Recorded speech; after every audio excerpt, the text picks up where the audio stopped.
Morning, Justin. How are you? I'm very good, Deirdre. How are you?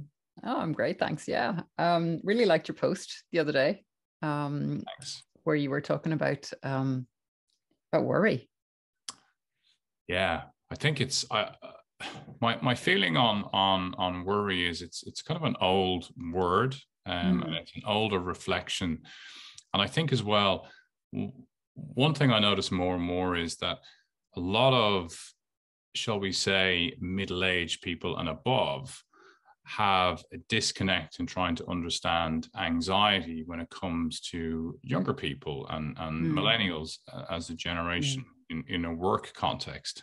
And a lot of the times when I'm working with younger people, and recently I was working with a 28-year-old who had some real issues in terms of anxiety and worry, and there was some challenges around history of self harm, mm, and a very difficult period living overseas, and parents not being able to connect to the reality of his emotional needs because of mm, he's talking in this context of anxiety. And one of the things that struck me was that if we can open up this conversation more around worrying, because mm, everybody is worrying. Sometimes people might say to me, well, I don't suffer from anxiety. I don't have any particular issues around anxiety, but worrying is something that everybody does. And mm, I was mentioning to you before, there's a fantastic book written by Dale Carnegie, who is the author of How to Make Friends and Influence People. But he also wrote a manual around how to stop worrying and start living. And it's actually, for anybody who studied NLP, it's kind of like a precursor to NLP, because if you listen to the audiobook, it is actually programming your mind as you listen to it. Okay. You will stop worrying whether you want to or not. Yeah, well, you will, but also he just creates very simple ways for us to orientate our understanding of worry, and then to have tools to improve upon that. And that's like with the post on LinkedIn talking about JD Rockefeller, who everybody knows as the wealthiest man on the planet, and even to this day, in comparison to Elon Musk, Rockefeller would still be wealthier. However, he came from nothing, built an extraordinary level of wealth to the point that he was making $1 million a week, um, and at the age of 40, he had alopecia, and all of his bodily hair fell out. He had Mm, chronic stomach ulcers, was in chronic pain, chronic fatigue, and for all intents and purposes, his physician thought he was dying.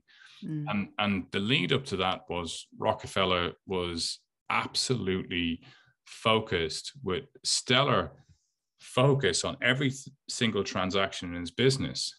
And the stupidity of how bad that got was that there was a transaction underway where they were transporting a large amount of resources up a river. And the consignment was worth in the order of 300,000 euros. And there was a storm coming in.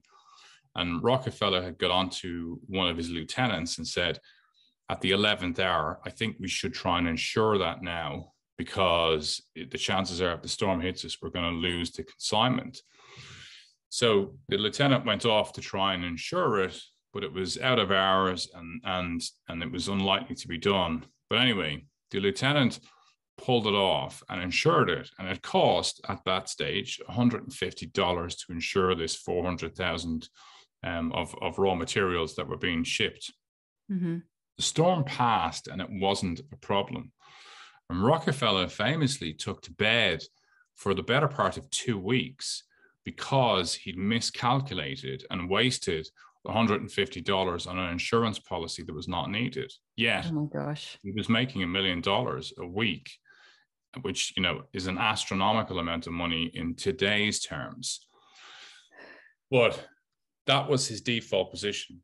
All I Mm, understand is drive, drive, drive, push, push, push, and worry and over worry, and then get mm. consumed by worry. And then that all consumption means that I stop living. Yeah, it's it's absolutely fascinating that somebody can, on the one hand, have so much in terms of resource and so much in terms of security, but still be worried about, still be living under the shadow of loss, still be living with that amount of fear in their lives. And that, my dad he always said, worry will kill you. And that apparently was his reason for not doing it. Now, I mean, he might have done that to excess. not going to go into that.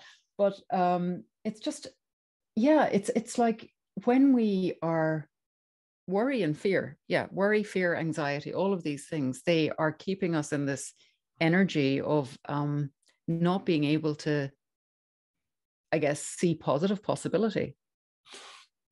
Absolutely. And what I find in terms of, if you look at this in the context of leadership and executive leadership, okay, if we let's look at Rockefeller. So he's 2 weeks in bed, okay, and he's worried because of that transaction. What was missed in terms of the opportunities of his life during those 2 weeks? Yeah. So if we're more able to see that worry is an absolute detriment, so its focus is going to diminish in terms of our capacity to be present to our lives, then we will have lost opportunities. And we know, like from the neuroscience side of things, that you lose 60% of your prefrontal cortex cognition when you're trapped in the fear state. So worrying is the fear state. So you're not actually present to what's going on.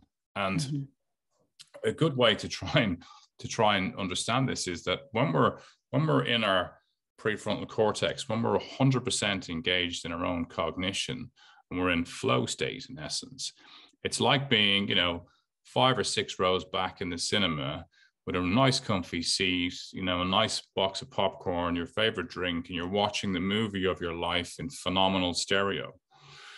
And then when you start to worry and you lose that prefrontal cortex and you move into the fear center, it's like being sucked out of that cinema. And now you're outside the cinema trying to peer in through a slightly opaque window and listen to what's going on. You can still see and hear, but your capacity to be really present to the experience is much less. And that's what worry does to our minds. So of course, performance drops. Yeah. And we've, I mean, again, back to that thing of the worrying and the default mode network in the brain as well, which does keep us running back and forth, either worrying about things that haven't happened or regretting things that have. And then because of that flip switch nature of the default mode network and the task positive network, the fact when we do something concrete, when we take action, when we are doing the things that, whether it's knitting or whether it's helping someone or whether it is, focusing on the task at hand, then that also can quiet the worry in our minds. That can alleviate that that fearful, stressed, anxious position that we get into. Yeah, it can. And I think, it's simple levels of action. Okay. So like that, if you feel worried and overwhelmed, start with write everything down. So write everything down on a piece of paper and go, okay, here's all the things I'm worried about. And then take out the next piece of paper and split that in 2. Things that I have influence and control over, things that I can't influence and control. So you'll find then there's a whole bunch of stuff like I'm worried about the economy, inflation, the war, COVID. So these things are not really for me. And now I'm left with things that I can take action and where I can actually implement change. And then within that new group, start with prioritizing what is effective use of my time. So now I have a list of 5 things that I can actually influence. Now look at where does my attention need to move to quickly? Where are my quick wins? Where can I actually get some positive feedback into my brain? Because then you'll start to feel happier and healthier and life will just become a bit easier. But don't leave it all in here. No. Get it out. And also, like we were talking about earlier, that we need to notice what changes we're making to see what impact those changes have. Because the inverse of that, and I have seen this as well with so many people, is that over time, they erode their own support, their own kind of body budget, their own support systems, because life gets busy, because they have more responsibilities, because, you know, they're running kids here, there, and everywhere, because they're trying to keep up with paperwork, because, you know, 3 people are off this week at work and they need to take on more. And the things that keep them happy and healthy and that help with, you know, keeping the worries and the anxieties at bay aren't there. But they, you know, they think, oh, well, it's only this week, I'll get back to it. But then something else happens and it slips further. So the exercise might be gone, or the connections with friends might be gone, or the healthy eating might be gone. And we just don't always notice the insidious creeping of these things and the damage that it's doing until it's quite late in the day. Absolutely. And so if you look at, you know, Eastern philosophy and Eastern psychology is all built around helping one understand an awareness of self. So in a big part of Eastern philosophy is to create this ever-present witness to your own life. So here I am living my life, but I also want to have my witness that's here looking at me living my life. So that when something changes, when I'm feeling discombobulated, I have built enough in my life in terms of the tools and how I manage to maintain homeostasis to keep myself healthy, that I'm able to notice, look, you're not feeling as well as you were before.